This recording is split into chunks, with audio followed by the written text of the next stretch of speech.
Voilà, shalom amis internautes, shalom peuple de l'Éternel. C'est toujours un réel plaisir de vous savoir. Nombreux devant vos PC en train d'attendre avec patience et impatience ce nouveau numéro de l'émission Source de Salut.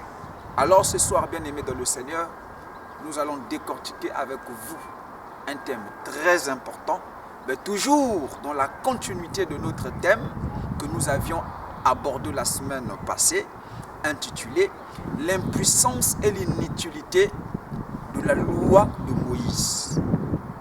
Amen. Et maintenant, notre sous-thème s'intitule « La limite de la loi et les prophètes ».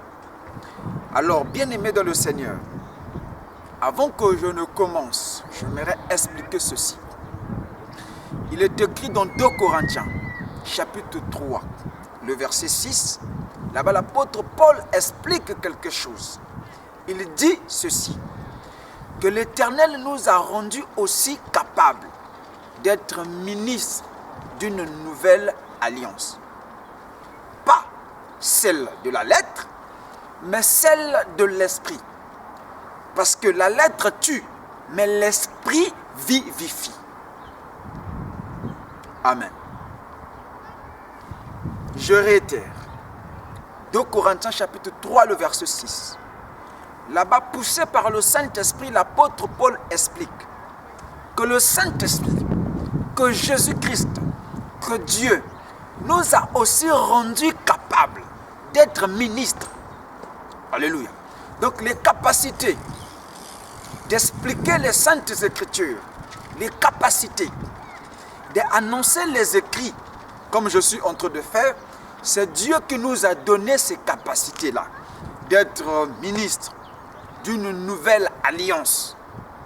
Pas celle de la lettre, pas ministre de la lettre, mais celle de l'esprit. Alléluia. Donc de l'alliance de l'esprit. Parce que la lettre tue, mais l'esprit vivifie. Alléluia. L'esprit donne la vie. Les écritures que vous voyez, de la Genèse à l'Apocalypse, ne sont autres que les lettres. Alléluia. Mais la lettre sans l'esprit, c'est-à-dire sans la révélation, elle ne peut pas sauver. Au contraire, elle va te tuer. Alléluia. C'est la lettre avec la révélation. C'est les Écritures avec la révélation. La révélation du Fils de Dieu. C'est ça qui sauve. C'est pourquoi tu as besoin de la révélation. Comme David disait dans Psaume chapitre 119, le verset 130, que les révélations, la révélation de tes paroles, Seigneur, éclaire. Elle donne de l'intelligence aux simples. Elle donne de l'intelligence à ceux-là qui ont le cœur humble, à ceux-là qui sont appelés à comprendre le mystère de Dieu. Alléluia. Et c'est de cette révélation que je suis venu te parler cet après-midi. C'est de cette révélation que je suis venu t'annoncer. C'est de cet évangile que je suis venu t'annoncer. C'est pourquoi l'intitulé de notre thème, c'est la limite de la loi et les prophètes. La limite de la loi et des prophètes. Alors nous allons ouvrir nos 7 écritures pour que les gens comprennent que ce que je suis en train de dire, je n'invente pas ça. Que ce que je suis en train de dire ne vient pas de moi, mais ça vient des Saintes Écritures, les Écritures révélées. Ouvre ta Bible avec moi. Dans Luc chapitre 16, le verset 16.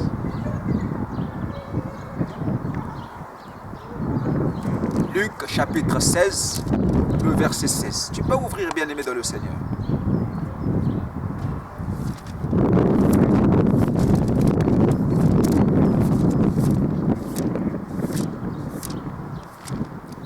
Luc chapitre 16,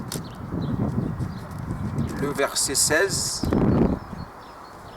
Je lis la parole de Dieu. La loi et les prophètes ont subsisté jusqu'à Jean, Depuis lors, le royaume de Dieu est annoncé.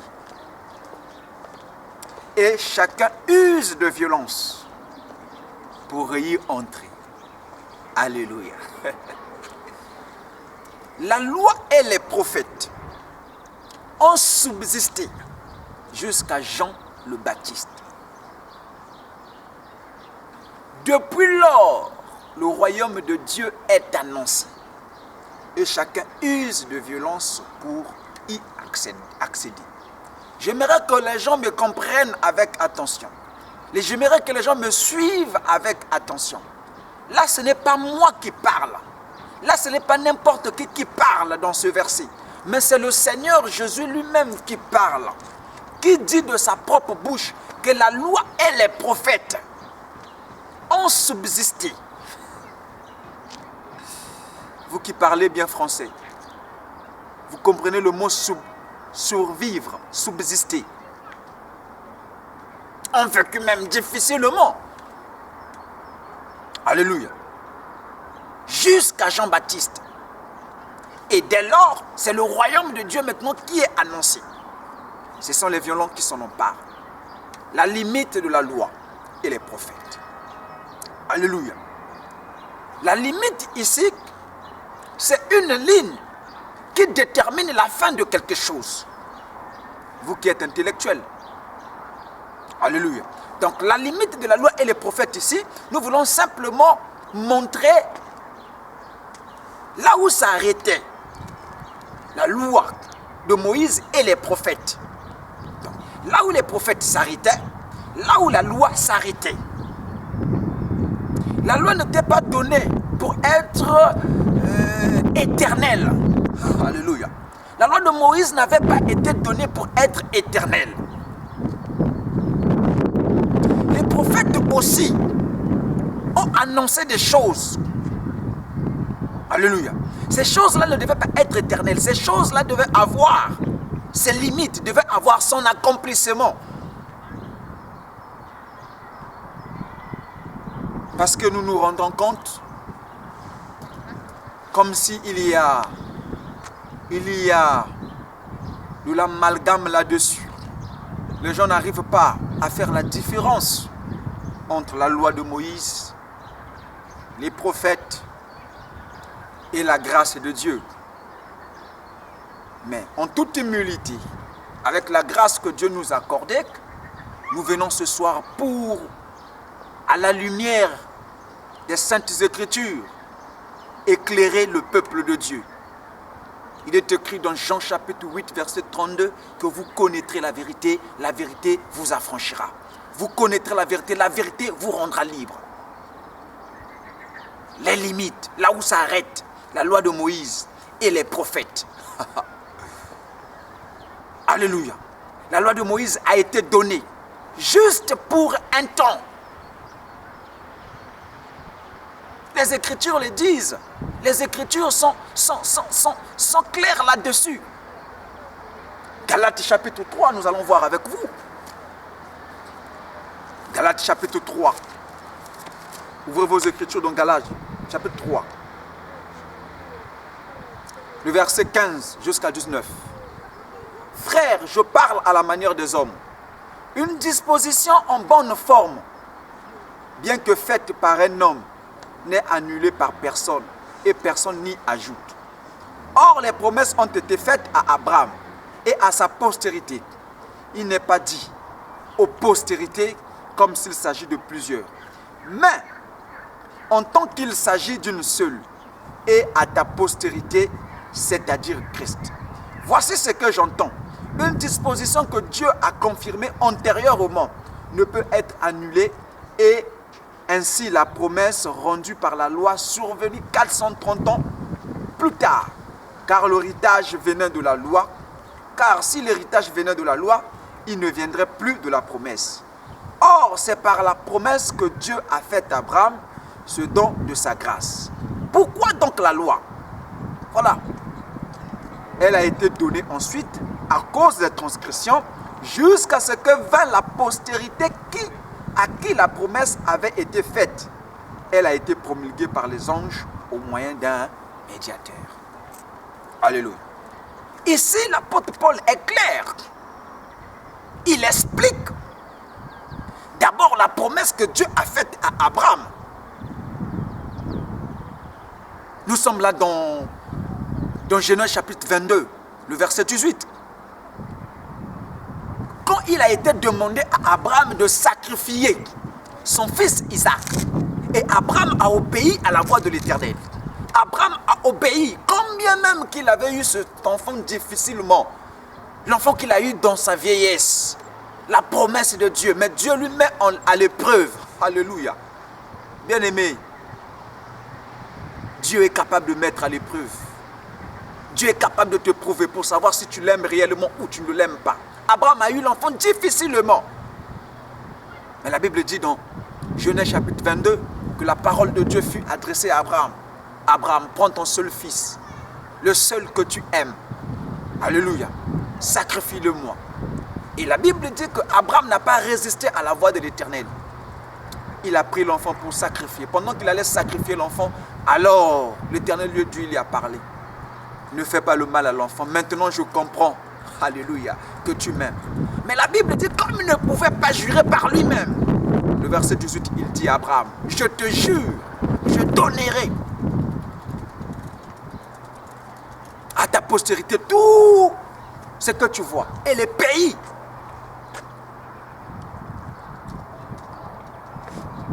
vont être bénis à ta postérité. Alléluia. Donc Dieu montre par là une postérité d'Abraham qui devait être une bénédiction pour l'humanité. Et l'apôtre Paul révèle ici cette postérité n'était que Christ. Et il explique que la loi de Moïse qui est venue 430 ans plus tard ne peut pas annuler cette promesse. Ne peut pas annuler la promesse selon laquelle que les gens devaient être bénis en Christ et non pas en Moïse. Mais il explique à quoi sert la loi de Moïse. Il dit que la loi de Moïse a été donnée par rapport aux transgressions. Donc elle a été donnée pour un temps jusqu'à ce que la postérité d'Abraham arrive, jusqu'à ce que Christ arrive pour annoncer le royaume de Dieu, jusqu'à ce que Christ arrive pour que les gens soient bénis en Christ. Alléluia. Et c'est pourquoi vous remarquerez dans les Saintes Écritures, dans Luc chapitre 16, le verset 16, Jésus lui-même il dit la loi et les prophètes ont subsisté, ont vécu difficilement jusqu'à Jean-Baptiste. Alléluia. Donc nous comprenons par là que Jean-Baptiste a été la limite de la loi, pas seulement de la loi et les prophètes. Alléluia.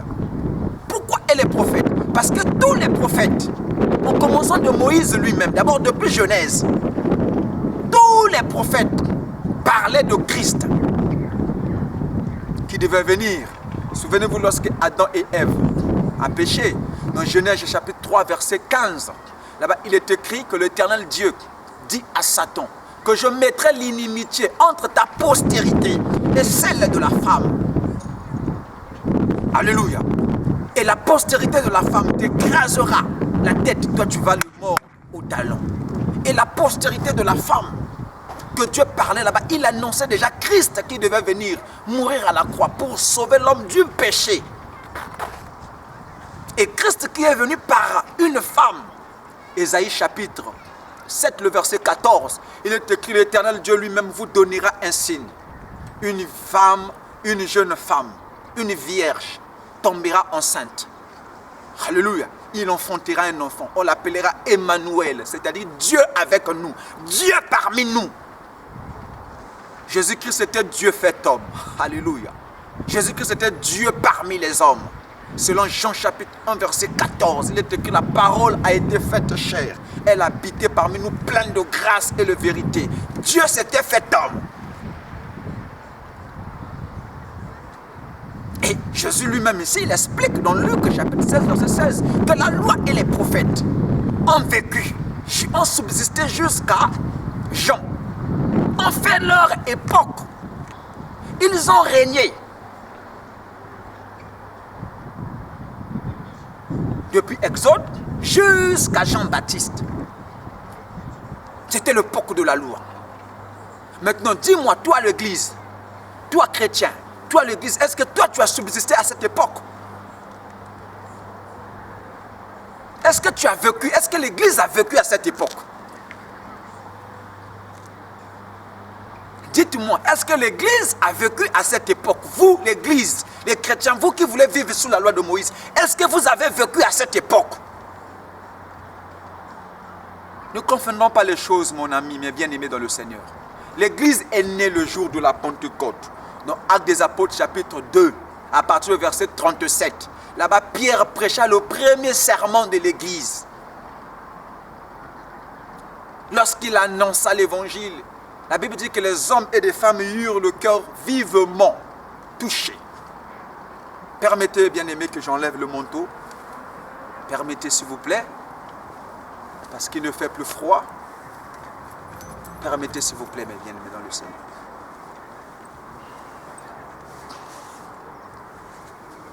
Merci beaucoup, le futur prédicateur Bis Gabriel, que Dieu te bénisse, toi qui es derrière la caméra, mon frère.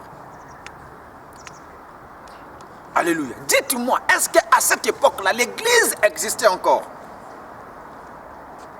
Non, l'église n'existait pas. Là-bas, c'était juste un peuple que Dieu avait choisi, le peuple, les enfants d'Israël. Selon Actes des Apôtres, chapitre 14, verset 16, il est écrit que ce Dieu-là, dans les âges passés, avait laissé toutes les nations, c'est-à-dire tous les païens, les peuples non juifs. Païen veut dire peuple non juif. Les peuples qui n'ont pas Dieu. Donc à cette époque, les nations étaient des païens, les peuples qui n'ont pas Dieu. Ils ne devaient pas avoir accès au culte de Dieu. Dieu les avait laissés suivre pour leur propre voie. Il avait simplement un seul peuple qu'il avait choisi, les enfants d'Israël. Alléluia. Et c'est pour eux que la loi de Moïse a été donnée. C'est pour eux que les prophètes ont été envoyés. Les prophètes ont été envoyés pour Israël. Les Ésaïe, les Jérémie, les Zacharie, tout le monde ont été envoyés pour Israël. Combien qu'ils avaient un seul message central, ils annonçaient Christ, la postérité d'Abraham. Alléluia. En qui toutes les nations de la terre devaient être bénies. Combien qu'ils annonçaient Christ, qui devait bénir toutes les nations de la terre. Alléluia. Parce que Moïse ne portait pas la bénédiction pour toutes les nations de la terre. Moïse avait la loi pour Israël. Et Jésus est clair ici en disant que la loi et les prophètes, Luc chapitre 16, verset 16, que la loi et les prophètes, donc le message de Moïse, sa loi et les prophètes, et le message des prophètes ont subsisté jusqu'à Jean-Baptiste. Depuis lors, lui-même dit, le royaume de Dieu est annoncé. Alléluia. Donc Christ lui-même est annoncé. Alléluia. Et mais ce sont maintenant les violents ce sont les violents qui s'en emparent. Ce sont ceux qui ont la foi qui usent de violence. Ceux qui ont la foi qui s'en emparent maintenant. Qui doivent rentrer. C'est pourquoi vous remarquerez que sur la montagne de transfiguration, je pense bien c'est dans Matthieu chapitre 17 ou 18, si ma mémoire ne me trahit pas, on va voir quelque chose, la montagne de la transfiguration. Voilà, Matthieu chapitre 17, que l'Éternel Dieu soit béni. Pour ce rappel, Matthieu chapitre 17, il est écrit, 6 jours après, Jésus prit avec lui Pierre, Jacques, Jean son frère, et les conduisit à l'écart sur une haute montagne. Ils furent transfigurés. Devant eux, son visage resplendit, comme le soleil, et ses vêtements devinrent blancs comme de la lumière. Et voici Moïse et Élie leur apparurent s'entretenant avec Jésus. Pierre, prenant la parole, dit à Jésus, Seigneur, il est bon que nous soyons ici. Si tu le veux, je dresserai ici 3 tentes. Une pour Élie, comme il parlait encore, une nuée lumineuse, les couvrit. Et voici une voix fit entendre de la nuée ces paroles. Celui-ci est mon fils bien-aimé, en qui j'ai mis toute mon affection. Écoutez-le. Gloire soit rendue à Dieu, mon bien-aimé Bis Gabriel, parce que Dieu ne ment pas. Alléluia. Ici, sur la montagne de transfiguration, la Bible dit que le Seigneur prit avec lui ses 3 disciples. Jean, Jacques et Pierre, ceux qui étaient considérés comme les colonnes de l'église primitive. Ces disciples qui étaient déjà un peu avancés spirituellement avant sa mort, il les prit, il partit avec eux. Ils allèrent sur la montagne, une haute montagne en train de prier. Pendant qu'ils priaient, la Bible dit que le Seigneur se transforma, il se métamorphosa. Ses vêtements deviennent blancs comme de la neige. Son visage se transforma. Et soudain apparut Élie et Moïse. Alléluia. Mais pourquoi Moïse et Élie étaient apparus? Voici la révélation. Moïse représentait la loi. Alléluia. Parce que c'était lui le garant de l'ancienne alliance. Et Élie représentait les prophètes. Alléluia. Parce qu'on parle ici de la loi et les prophètes qui ont subsisté jusqu'à Jean-Baptiste. Donc ces 2 personnages, Élie représentait la loi. Les prophètes plutôt, excusez, Moïse représentait la loi. Parce que c'est par lui que la loi a été promulguée. Ils sont apparus, mais ils sont venus faire quoi? Alléluia. Ils sont venus pour faire ce qu'on appelle la passation de service. Alléluia.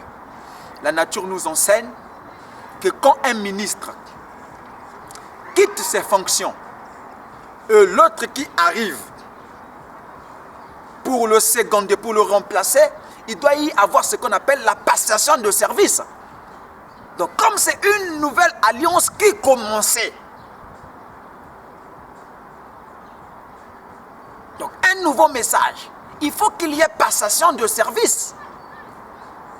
Alléluia. C'est pourquoi Élie arrivait, Moïse arrivait, ils s'entretenèrent, les 3. Donc il disait, bon, Moïse, ton temps est fini, Élie, ton temps est fini, passez-moi maintenant le service, moi je dois prendre le service, alléluia, pour continuer l'œuvre de Dieu. La loi et les prophètes ont subsisté jusqu'à Jean-Baptiste. Et dès lors, le royaume de Dieu est annoncé. Souvenez-vous que Jean-Baptiste a introduit Jésus-Christ. Dans Jean chapitre 1, à partir du verset 29 et le verset 36. Alléluia. Il est écrit que le lendemain, Jean était encore là, avec ses disciples. Lorsqu'il vint, il voit Jésus venir, il dit à ses disciples, voici l'agneau de Dieu. Alléluia. Qui enlève le péché du monde. Voici l'agneau de Dieu qui enlève le péché du monde. Le verset 36. La Bible dit, il regarda encore Jésus en train de passer avec attention. Il dit à ses disciples, il dit, voilà l'agneau de Dieu. Alléluia. Qui enlève du péché, le péché du monde. Il dit, je ne le connaissais pas, mais celui qui m'a envoyé baptiser m'a dit, celui sur qui tu verras l'Esprit descendre sous la forme de colonne, c'est lui-là l'agneau. C'est lui-là qui ôte le péché. Or, un agneau, frère, est un animal. Il a 4 pattes. Donc, quand les gens voyaient le fils du charpentier, le fils de Marie, l'enfant bâtard, en train de venir prendre le baptême, Jean-Baptiste voyait un animal. Alléluia. Le prophète est un voyant. Et la preuve, cette chose aussi, Ésaïe le prophète a vu ça. Dans Ésaïe chapitre 53, plutôt le verset 7. Ésaïe a dit qu'il était semblable à un agneau qu'on emmenait à la boucherie. Alléluia. Or, dans Jean chapitre 8, verset 17, il est écrit, le témoignage de 2 personnes est vrai. Alléluia. Ésaïe a vu l'animal en train de venir. Jean-Baptiste a vu l'animal. Pour confirmer que Jésus-Christ était un animal, on l'a mis au monde dans une bergerie. Dites-moi. C'était pour que Dieu nous confirme que c'est un agneau. Parce qu'un agneau, on ne peut pas le mettre au monde, à l'hôpital, au CHU. Il n'a pas de place pour les animaux là-bas. Voilà la vraie identité spirituelle de Jésus. L'agneau de Dieu qui ôte le péché du monde. Alléluia. C'est pourquoi nous aussi, on nous appelle les brebis du Seigneur. Jésus-Christ n'est pas le serpent, je suis désolé. Jésus n'est pas le serpent. Quand vous allez dans Apocalypse chapitre 12 ou 13, on parle là-bas des 4 faces de Dieu. C'est pourquoi Jésus lui-même réclama dans Jean chapitre 3, si j'ai bonne mémoire, verset 14, dit, comme Moïse éleva le serpent dans les déserts, il faut de même que le Fils de l'homme soit aussi élevé. C'est des mystères. Alléluia. Donc Jean-Baptiste a introduit Jésus. Il a dit aux gens, voici l'agneau, donc suivez-lui, ne me suivez plus. Moi, c'est le fin de ma règne. Et ici, sur la montagne de transfiguration, Moïse et Élie sont apparus. Pierre, bêtement sans révélation. Pour lui, Jésus, Élie et Moïse sont pareils. Puisque Moïse et Élie sont apparus. Eux tous étaient aussi les prophètes. Bêtement sans révélation, il dit, Seigneur, il est bon qu'on construise 3 maisons ici. Donc, l'une pour toi, l'autre pour Élie. La Bible dit, pendant qu'il n'a même pas fini ses paroles, une colombe, une nuée les couvrit. Alléluia. Le Saint-Esprit les couvrit et fit entendre les paroles du ciel. Celui-ci, au singulier, vous qui étudiez, vous qui avez beaucoup étudié, qui parlez bien français. Moi, je ne parle pas la langue française bien. Il dit, celui-ci, au singulier. Il ne dit pas ceci. Il dit celui-ci, il est ex-Jésus-Christ. Celui-ci est mon fils bien-aimé, en qui j'ai mis toute mon affection. Écoutez-le. Dieu n'avait jamais mis toute son affection en Moïse, ni en Élie. Moïse n'était pas fils de Dieu, Élie n'était pas fils de Dieu. Ils étaient seulement des serviteurs. Alléluia. Mais Jésus était fils de Dieu. Il dit, celui-ci, écoutez-le. Qu'est-ce qu'il voulait dire par là le Seigneur? L'Église aujourd'hui ne doit plus écouter Moïse. L'Église ne doit plus écouter Élie. L'Église doit écouter Jésus. Parce que Moïse n'avait pas les paroles de la vie éternelle. Alléluia. Élie aussi n'avait pas les paroles de la vie éternelle. Seul Jésus-Christ a les paroles de la vie éternelle. Jean chapitre 6, le verset 67. Il est écrit, après que Jésus ait annoncé la bonne nouvelle de la parole, après qu'il ait dit ceci, que si quelqu'un ne mange ma chair, s'il ne boit mon sang, il ne peut hériter le royaume des cieux. Plusieurs de ses disciples qui les suivirent, les 70, ont abandonné. Ils ont dit que cette parole est dure, qui peut l'avaler? La Bible dit que Jésus se retourna, il regarda les 12 et il posa la question. Mais vous aussi, vous autres, pourquoi vous ne partez-ils pas? Alléluia. Et Pierre prit la parole, répondit au Seigneur, Seigneur, à qui irions-nous? Toi, tu as les paroles de la vie éternelle. Toi, tu as les paroles de la vie éternelle. Toi, tu as les paroles qui donnent la vie. Frère, Moïse n'avait pas les paroles qui donnaient la vie éternelle. Ni Élie, je suis désolé. La preuve, tous ceux qui ont suivi Moïse sont morts dans le désert. À cause de la loi, frère. C'est pourquoi dans Actes des Apôtres, chapitre 21, le verset 21, si j'ai bonne mémoire, oui, chapitre 21, le verset 21, l'apôtre Paul enseignant aux gens de renoncer à Moïse. Il dit renoncer à Moïse, à sa loi et à ses coutumes. Parce que si vous vous attachez à la loi de Moïse, vous vous attachez à ses coutumes, vous ne pouvez pas être sauvé. 2 Corinthiens chapitre 3, le verset 7 à 9. On va lire, peut-être ils pensent que je suis fou. Je donne les versets comme ça, je suis fou. 2 Corinthiens.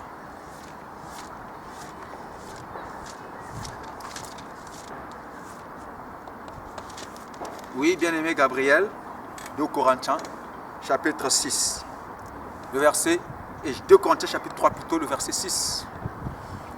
Il est écrit, le verset 7 plutôt, et le verset 9. Le verset 7, il est écrit, or, si le ministère de la mort, vous écoutez, or, si le ministère de la mort, gravé avec des lettres, sur des pierres, a été glorieux, au point que les fils d'Israël ne pouvaient fixer les regards sur le visage de Moïse à cause de la gloire de son visage, bien que cette gloire était passagère. On dit quoi? Le ministère de la mort. Ça veut dire que le ministère de Moïse était le ministère de la mort.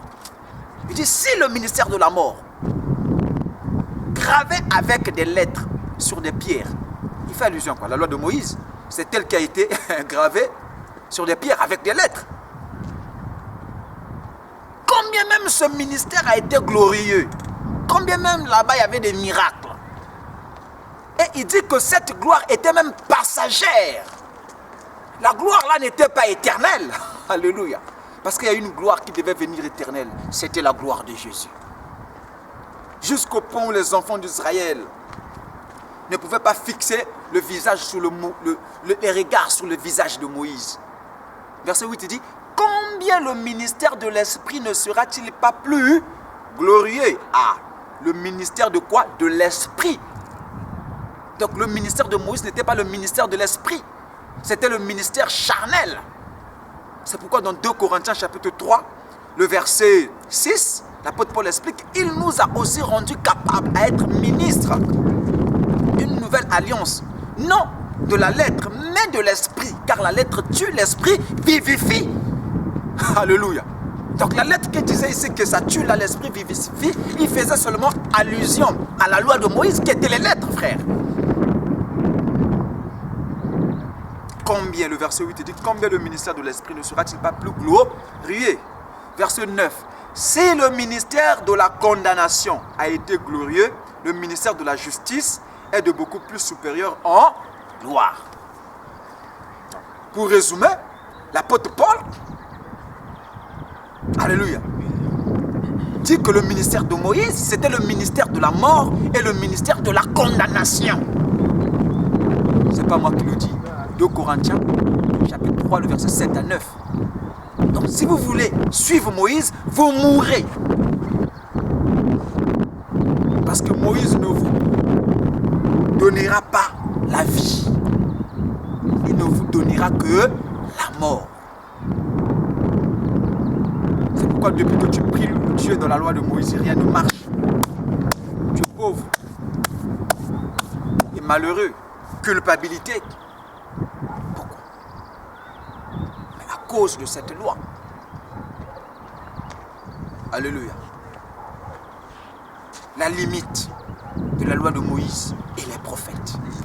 La loi de Moïse a eu des limites. Les prophètes ont eu des limites. Depuis lors, le royaume de Dieu est annoncé. Jésus-Christ est annoncé. Ce sont ceux qui ont la foi qui vont hériter le royaume. Alléluia. Que l'Éternel Dieu vous bénisse. Voilà un peu de mots, ce que le Saint-Esprit a mis en moi, a mis dans mon cœur pour vous partager. Nous allons continuer avec ce thème. Pour descendre, je suis l'évangéliste témoignage, Prince Regan. Je suis visionnaire de la mission mondiale d'évangélisation. Jésus-Christ, la grâce de Dieu, source de salut pour tous les hommes, qui a été manifestée. Selon Tite chapitre 1, Tite chapitre 2, le verset 11. Mon numéro de téléphone, quand vous appelez de l'extérieur, c'est-à-dire hors de la Russie, c'est le +7 920 23 913 11. +7 920 23 913 11. Si vous êtes en Russie, nous sommes dans la ville de Tambov. Vous avez des questions, vous pouvez laisser vos messages dans notre site YouTube, de télévision YouTube, Jésus-Christ, la grâce de Dieu, source de salut. Vous pouvez bien aussi m'écrire par mon mail, Prince, comme vous l'entendez, barre de 8, Regan avec R, I, G-A-N-E @yahoo.fr. Bien, trouvez-moi sur Facebook, Prince Regan, comme vous l'entendez, Onga Bongi. Alléluia. Laissez-moi tous les messages que vous voudrez. S'il y a des questions, laissez-moi toutes vos questions. Que l'Éternel Dieu vous bénisse.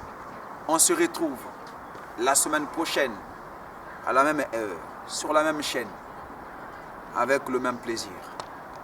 Shalom.